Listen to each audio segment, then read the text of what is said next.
नमस्कार, खबर 1 मिनट के साथ हाजिर हूं मैं अनुपम। 1 मिनट में पूरी खबर और उसका पूरा विश्लेषण। अग्निपथ योजना के खिलाफ देश भर में चल रहे प्रदर्शन के बीच सेना ने अपना रुख साफ किया है और उसे वापस लेने से इनकार किया है। लेकर चल रहे विवाद पर सफाई दी। सेना ने साफ किया कि इसे लेकर लंबे अरसे से चर्चा चल रही थी। सेना ने ये भी साफ किया कि योजना किसी कीमत पर वापस नहीं होगी। कितने आएंगे, कब आएंगे, कितनी उम्र होगी, ये सब डिटेल्स करने में समय चाहिए। ये इसके लिए ओवरनाइट सोल्यूशन नहीं है। Coming to roll back of the scheme, no. And why should it be rolled back? It is the only progressive step to make the country young. Why is it being made young? We are tinkering with देश की रक्षा। सेना ने कहा कि जो लोग प्रदर्शन में शामिल होंगे या जिनका नाम एफआईआर में होगा उन्हें अग्निवीर नहीं बनाया जाएगा। इसका ऐसा करा जा रहा है कि हर एक इंडिविजुअल जो हमारे साथ अग्निवीर स्कीम में जुड़ना चाहता है वो अपना सर्टिफिकेट देगा, प्लेज करेगा कि उसने ना तो किसी प्रोटेस्ट में हिस्सा लिया है, ना ही किसी तोड़फोड़ में हिस्सा लिया है। ये प्रावधान करा गया है। अग्निपथ योजना का भले ही विरोध हो रहा हो, लेकिन सेना ने भर्ती प्रक्रिया का ऐलान कर दिया है। सेना की ओर से भर्ती प्रक्रिया को लेकर युवाओं से तैयार रहने को कहा है। 24 जून से एयरफोर्स में भर्ती शुरू हो जाएगी। सेना ने ये भी साफ किया कि अब भर्ती केवल अग्निपथ योजना के तहत ही होगी। एयरफोर्स भारतीय वायुसेना में अग्निवीर बैच 1 of 22 के रजिस्ट्रेशन की प्रक्रिया 24 जून से शुरू हो जाएगी। ये एक ऑनलाइन सिस्टम है जो हमारा well established star examination system है, उसी के तहत ये नोटिफिकेशन और रजिस्ट्रेशन चालू हो। वायुसेना की तरह ही नौसेना में भी भर्ती प्रक्रिया का आगाज इसी महीने से हो जाएगा। नेवी की ओर से बताया गया कि अग्निवीरों की भर्ती 25 जून से शुरू होगी। लोग ने भी अपनी रिक्रूटमेंट प्रक्रिया शुरू कर दी है और अगले 2-3 दिनों में 25 जून तक जो हमारा एडवर्टीजमेंट है वो मिनिस्ट्री ऑफ इंफॉर्मेशन ब्रॉडकास्टिंग में पहुंच जाएगा। एयरफोर्स की तरह हमारा रिक्रूटमेंट भी ऑनलाइन होता है। बीएसपी अध्यक्ष मायावती ने अग्निपथ योजना को लेकर सरकार पर निशाना साधा है। अग्निपथ योजना को लेकर चल रहे विरोध के बीच सियासत तेज हो चुकी है। बीएसपी अध्यक्ष मायावती ने केंद्र सरकार के फैसले को जन विरोधी करार दिया है। एक तीर से 2 निशान करके पहले भाजपा को हराकर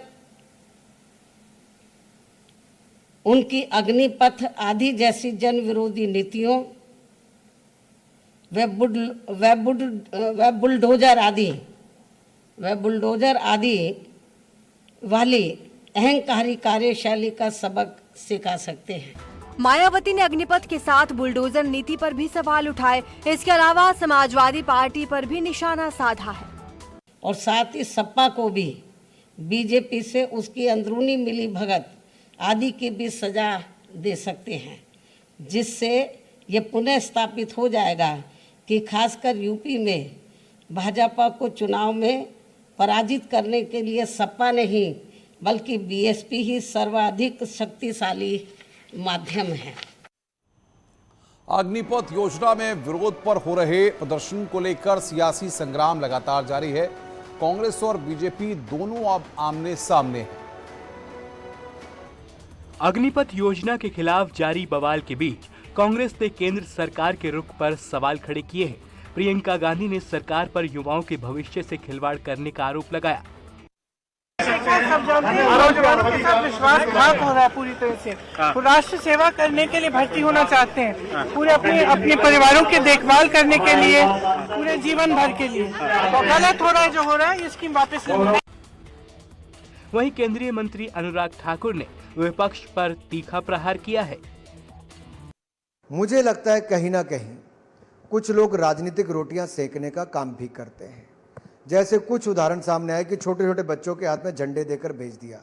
अब उन बच्चों को अग्निवीर के बारे में क्या पता है? जो रेलगाड़ियों को आग लगाने के लिए आगे भेज दिया। क्या सरकारी संपत्ति को आग लगाकर क्या होगा? क्या अनुशासन में विश्वास रखने वाले लोग सेना में आते हैं कि अनुशासनहीन होने वाले आते हैं? कोई लोग राजनीतिक लाभ उठाना चाहते हैं तो उसको इससे परहेज करना चाहिए, इसमें देश का नुकसान है। यूपी में अग्निपथ योजना के नाम पर उपद्रव करने की प्लानिंग कर रहे कई लोगों को अलग अलग जगहों से गिरफ्तार किया गया है। कानपुर में पुलिस ने जाजमऊ पुलिस चौकी उड़ाने की प्लानिंग के आरोप में 5 लोगों को गिरफ्तार किया है। इनके ऊपर व्हाट्सएप पर ग्रुप बनाकर पुलिस चौकी को उड़ाने की प्लानिंग करने का आरोप है। देर रात इंटेलिजेंस यूनिट ने व्हाट्सएप चैट का एक स्क्रीनशॉट हमें उपलब्ध कराया, जिसमें कुछ लड़के नौबस्ता बाईपास पर हाईवे जाम करने की योजना बना रहे थे। रात्रि में ही पुलिस टीम को सक्रिय करके हमने इन लड़कों को ट्रेस करवाया है। 4 लड़कों को हिरासत में लेकर नौबस्ता थाने में पूछताछ भी जारी है। ग्रुप के अन्य मेंबर्स से भी लगातार संवाद जारी है। वहीं सहारनपुर में पुलिस ने 5 लोगों को गिरफ्तार किया है। आरोप के मुताबिक ये लोग रेलवे स्टेशन पर तोड़फोड़ की योजना बना रहे थे। स्वाट और कुतुबशेर पुलिस ने संयुक्त अभियान चलाकर इन्हें गिरफ्तार किया। हमारे लाइव ने एक सूचना दी थी कि कुछ लड़कों का ग्रुप, जिसमें 5 लड़के हैं, जो आपस में बात कर रहे हैं कि यहाँ पे भी हमें प्रदर्शन करना है, सहारनपुर में भी करना है, रेलवे स्टेशन को फूंक देना है, तोड़ देना है, नष्ट कर देना है और अपनी बात पहुँचानी है। इसको लेकर ऐसे 5 को गिरफ्तार किया गया हमारी कुतुबशेर पुलिस और स्वाट टीम द्वारा। कानपुर के श्यामनगर इलाके में शिकायत मिलने के बाद जांच करने गई पुलिस टीम पर हमला किया गया। जानकारी मिलने के बाद पुलिस की दूसरी टीम मौके पर पहुंची और आरोपी को गिरफ्तार किया। श्यामनगर इलाके में पुलिस को डायल 112 पर एक मामले की शिकायत मिली थी। पुलिस की टीम जब जांच करने पहुंची तो वहां आरोपी ने फायरिंग कर दी। काफी देर तक आरोपी पुलिस को निशाना बनाकर गोलियां चलाता रहा, जिसमें 3 पुलिसकर्मी घायल हो गए, जबकि कुछ गाड़ियों को नुकसान हुआ है। पुलिस ने कड़ी मशक्कत के बाद आरोपी को गिरफ्तार कर लिया।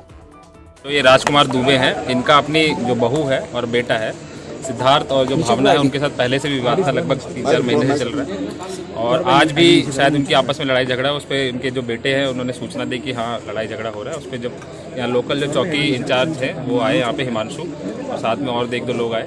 तो यहाँ पे जैसे ही वो आए तो उन्होंने फायरिंग अपनी चालू कर दी। फिर हम लोगों को और सब लोगों को पता चला लगभग 1 बजे के आसपास।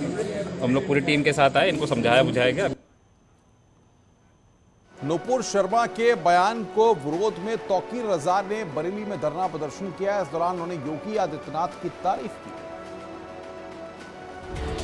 बरेली के इस्लामिया ग्राउंड में आईएमसी प्रमुख मौलाना तौकीर रजा ने रैली की और अमन चैन बनाए रखने के लिए सभी धर्मों के लोगों से साथ आने की अपील की।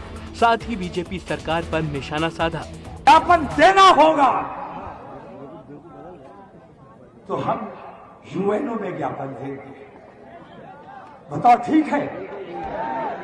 हम यूएनओ में ज्ञापन देंगे, हम दिल्ली में जाकर ज्ञापन देंगे और पूरी दुनिया की हुकूमतों को बताएंगे। तौकीर रजा ने यूपी के मुख्यमंत्री योगी आदित्यनाथ की भी तारीफ की और उनके काम करने के तरीके को सराहा। योगी आदित्यनाथ ने ये साबित किया कि वो राज धर्म का पालन कर रहे हैं। उन्होंने अयोध्या में जो खुराफाती हिंदू आए थे, टोपियां लगाकर मुसलमानों को बदनाम करने के लिए, मस्जिदों को नापाक करने के लिए, उन्होंने उन हिंदुओं को बेनकाब करके उन्हें गिरफ्तार करके जेल भेजने का काम किया। हम मुबारकबाद पेश करते हैं। रुक रहे हैं यहां पर एक ब्रेक के लिए। ब्रेक के बाद जल्द हाजिर होते हैं।